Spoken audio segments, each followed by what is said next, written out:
বেশ কিছু সাংবাদিক মুসলিম দেখলেই অনুপ্রবেশকারী হিসেবে তাকে চিহ্নিত করতে চাইছে। জাত দেখে অনুপ্রবেশকারী ভাবা এটা সংবিধান বিরোধী।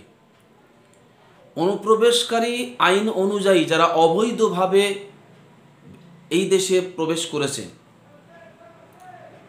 যেটা সম্পূর্ণ আইন বিরোধী, কোনো ভিসা পাসপোর্ট ছাড়া, সরকারি অনুমতি ছাড়া যারা এদেশে প্রবেশ করেছে তারা অনুপ্রবেশকারী। সংবিধানে কোথাও এরকম লেখা নেই হিন্দু, মুসলিম, বৌদ্ধ, জৈন, খ্রিস্টান এরকম কোনো জাতপাত দেখে তাদেরকে বৈধ ঘোষণা করা হবে বা বৈধ বলা হবে।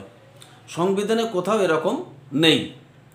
এখন যদি কেউ জোর করে মনে করে যে আমি তাকে বৈধ ঘোষণা করে দেবো, দেশের নাগরিক ঘোষণা করে দেবো, হিন্দু বলে, বৌদ্ধ বলে, জৈন বলে, ফার্সি বলে আমি তাকে বৈধ নাগরিক হিসেবে স্বীকৃতি দেব, সংবিধান কারো বাপের সম্পত্তি না। সংবিধানের যে ধারা, সংবিধানের যে পদ্ধতি, যে সিস্টেম, সেটা কিন্তু আমাকে আপনাকে সকলকে মানতে হবে। তাই যারা এই অপপ্রচার করছেন এবং যারা আতঙ্কে ভুগছেন এবং যারা আনন্দিত হচ্ছেন, বেশ কিছু হিন্দু ভাইরা, তাদেরকে বোঝানো হচ্ছে তোমাদেরকে নাগরিকত্ব দিয়ে দেওয়া হবে, কোনো চিন্তা নেই, কোনো টেনশন নেই। আপনারা ভুল বুঝছেন। যাদের বৈধ কাগজপত্র নেই, ডকুমেন্টস নেই, তাদের কোনোরূপ লাইন নেই বাঁচার। তবে যারা স্থানীয় এবং ভারতীয়, তাদের কোনো না কোনো ডকুমেন্ট থাকবে, কোনো না কোনো প্রমাণপত্র তাদের থাকবে।